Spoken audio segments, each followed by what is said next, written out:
Hi everyone, it's Mike here from ExitOasis.com, and today we're going to go through the exercise of looking at a number of small businesses that are currently listed for sale. And we're going to focus on seeing those businesses through the eyes of a prospective buyer. It's not uncommon for us as small business owners to view businesses for sale primarily through the eyes of the seller. But we need to remember my results by my business. That's the simple approach we follow at Exit Oasis. And that simply means that the uh, seller's discretionary earnings, the cash flow that your small business generates, has to provide your buyer sufficient income to be able to make the loan payments that they incur because of the debt they have to buy your business, and they need to make a living. If your cash flow doesn't allow them to do those two things, they're not going to be able to buy your business. So today we're going to take a look at three small businesses. We're going to use a tool that I've used in the past to evaluate that focuses on those two outcomes for me as a potential small business buyer.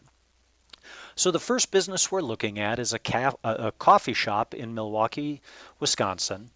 It's got an asking price of $138,000, but inventory of $4,000, which is not included in the asking price.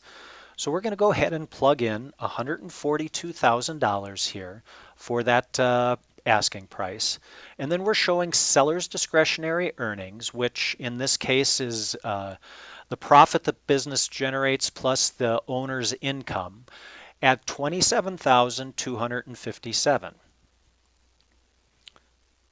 So 27,257. That's all we need to plug in to evaluate this small business because there's no real estate. That brings us down to this part of the tool that says, okay, if the purchase price is 142 and you have to put 20% down, you're going to be left with a loan of $113,000. We're estimating a 5.5% interest rate and a 7-year term loan because we're primarily going to be buying equipment in this case. Total annual payment of $25,000. Given the cash flow of the business, after we pay our debt, that's going to leave us $1,800 for the living that we make from this business. That's what we're going to have to buy food, pay our mortgage, etc. It's pretty clear that at this asking price, this is not a sellable business. But the interesting thing is, even if we dramatically reduce the price we're willing to pay for this business, we see how far of a stretch it is to buy this business. So in this case, we're looking at a scenario where we pay $75,000 or $20,000. And even at $20,000, we bring $4,000 in down payment. We only make $23,000 a year after the purchase of this business. Again, even at a drastically reduced price, this business is going to be a struggle for anyone to buy. So that's our first example. Let's take a look at another one. Here is a restaurant located in Coleman, Wisconsin. Slightly different situation, a little higher asking price, and we've got inventory here of $1,000. So let's go ahead and plug in our $296,000. But we've got seller's discretionary earnings in this case of $42,248. However, in this case, we do have real estate that they valued at $205,000. I have no idea if that's accurate or a good valuation, but again, keep in mind this is the process that your prospective buyer is going to go through. They're going to skim the surface and see if it makes sense before they dig deeper. So in this case, because $205,000 is applied to the real estate, that goes in a longer term loan. We're left with $91,000 as value for the business in the shorter term loan. Total annual payment of debt of $33,000 in this scenario. Seller's discretionary earnings of $42,000. So once again, we're looking at a scenario where after paying off the debt, we're left with only $9,200 in annual income. this is an unsellable business given the current scenario. And again, let's take a look, given the cash flow that it generates, how far we would have to drop the price. So let's say we drop the price to $200,000. And let's say we drop the purchase price to $100,000. And let's say in both cases we put no value on the business and we say everything here is real estate, that we're simply buying the real estate and they're throwing the business in for free. With these scenarios, there's no loan on the business, but we're still looking at a scenario. Forgot to put the seller's discretionary earnings in.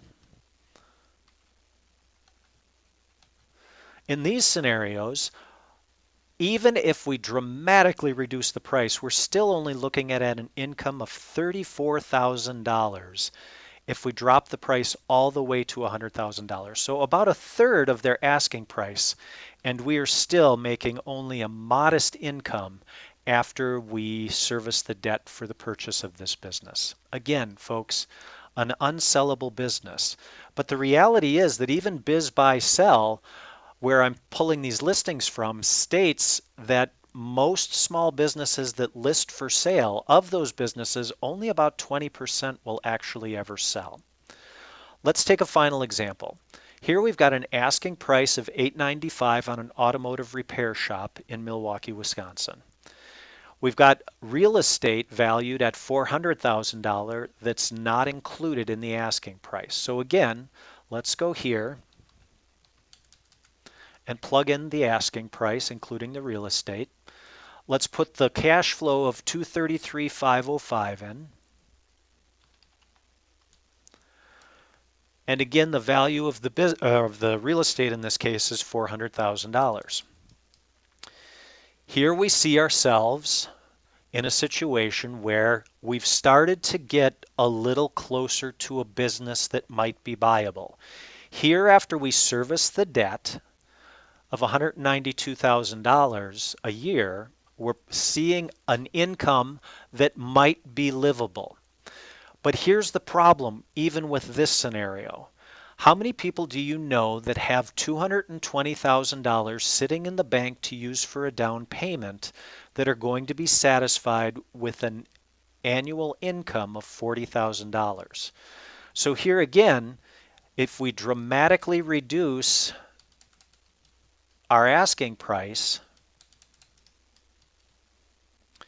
and let's say we allocate this, we keep the same value for the real estate.